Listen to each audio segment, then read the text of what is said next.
2021-এ 200-রও বেশি আসন পেয়েছিল তৃণমূল, আর এবার 215-রও বেশি আসন পাবে তৃণমূল কংগ্রেস। আজকে নেতাজি ইন্ডোর থেকে মমতা বন্দ্যোপাধ্যায় জয়ের টার্গেট বেঁধে দিলেন। কথা বলবো প্রতিনিধি আবিরের সঙ্গে। আবির, এই জয়ের টার্গেট কিভাবে, কোন অঙ্কে বাঁধলেন? কারণ এর আগে 2/3 বলেছিলেন 2/3 বেশি আসন পাবে তৃণমূল কংগ্রেস 2026-এ।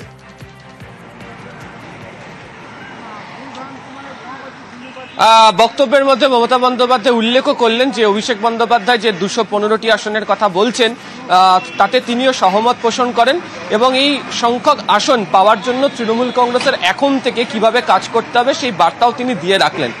প্রথমত হচ্ছে যে বুথ স্তরীয় ক্ষেত্রে এই যে ভুয়ো ভোটার ধরার জন্য যে সতর্কতা, যে অভিযান, সেই প্রসঙ্গের কথা যেমন উল্লেখিত হয়েছে, একই সঙ্গে হচ্ছে সংগঠনকে শক্তিশালী করার জন্য যে আর্থসামাজিক প্রকল্পগুলি গৃহীত হয়েছে সেই প্রকল্পগুলো যাতে সমাজের সর্বস্তরের মানুষ পায় সে বিষয়ে সুনিশ্চিত করার দায়িত্ব যে যারা নেতা কর্মীরা রয়েছেন তাদের কথা তিনি উল্লেখ করেছেন। প্রসঙ্গত তিনি আজকে উল্লেখ করেছেন যারা একেবারে কাউন্সিলর বা ওই ধরনের জনপ্রতিনিধি হন তারা যেন নিজেদের কথা আর কম ভেবে যেন যাদেরকে পরিষেবা দিতে হবে তাদের কথা বেশি করে যেন ভাবেন, প্রয়োজনে তারা নিজেরাও আয়নার সামনে দাঁড়ান, এবং অবশ্যই কোনো ধরনের দ্বন্দ্বকে বরদাস্ত নয়, সবাইকে একসঙ্গে নিয়ে কোঅর্ডিনেট করে যে চলতে হবে, তার ফলেই যে দলীয় শৃঙ্খলা বজায় রেখে কাজ হবে সেই প্রসঙ্গের কথাও মনে করিয়ে দিয়েছেন। এবং তুমি জানোই যে 2021-এর বিধানসভা নির্বাচনের যে ক্যাচ লাইন তৃণমূল কংগ্রেসের তরফ থেকে বিভিন্ন সভায় ব্যবহৃত হয়েছিল, সেই খেলা হবে সেই প্রসঙ্গের কথাও কার্যত আজকে দলের কর্মীদের আমি দেখাবো। আগে 215-র বেশি আসনে যে জয়ের টার্গেট, তার সঙ্গে সঙ্গে বললেন বিজেপির জামানত বাজেয়াপ্ত করতে হবে।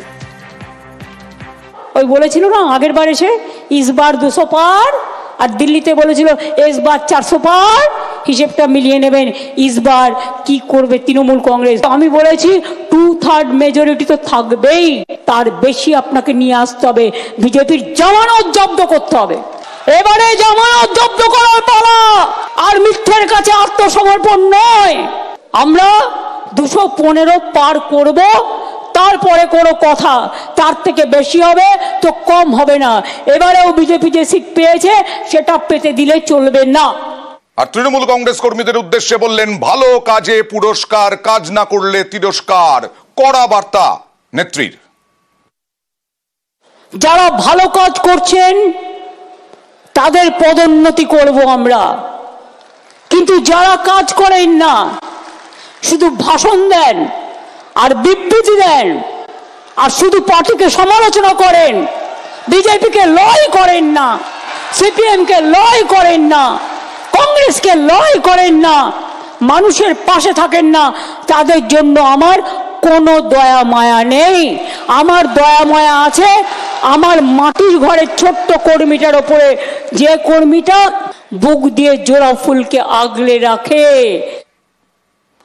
আর আমাদের মনে রাখতে হবে আমরা দিনে কি করছি, রাতে কি করছি, মানুষ কিন্তু আমাদের পাহারাদার। আমরা যেমন তাদের জন্য লক্ষ্য রাখি, তারাও কিন্তু আমাদের কর্মীদের জন্য লক্ষ্য রাখে। আমি সেই কর্মীকে পুরস্কৃত করতে চাই যে কর্মী কোনো কিছু চায় না, কিন্তু বুথের দিন এজেন্ট হয়ে গিয়ে একেবারে বুক বাজিয়ে লড়াই করেন, এবং লড়াইটা করেন পিস্তলের সামনে দাঁড়িয়ে। 21-এর আগে খেলা হবে স্লোগান ছিল মমতা বন্দ্যোপাধ্যায়ের গলায়, এবারেও 26-এর আগেও এই অধিবেশন থেকে খেলা হবে স্লোগান তুললেন, এবং তার সঙ্গে সঙ্গে 26-এ 4 খেলার কথা বললেন। ভুয়ো ভোটার রোখা, জনসংযোগ, সংগঠন শক্তিশালী করা থেকে বিজেপিকে হারানো।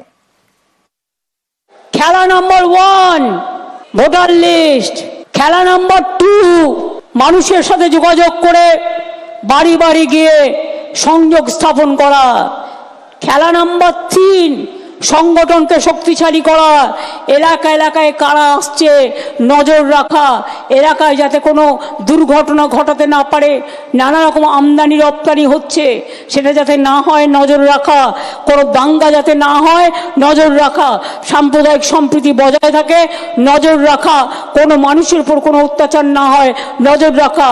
আর খেলা নম্বর 4 বিজেপির হবে হার, মাথায় থাকবে। 4 খেলার কথা তো বললেন, খেলা হবে স্লোগানও তুললেন। খেলা আবার হবে। 2026-এর খেলাটা আর একটু জোরে মারতে হবে, বল জোরে মারতে হবে, ক্রিকেট বলটাও জোরে মারতে হবে, ফুটবলটাও জোরে মারতে হবে। আর সেই কাজটা শুরু হবে ভোটার লিস্ট থেকে। আর চুকিটকিট খেলাও হবে, সুইমিংও হবে, সবকিছু হবে।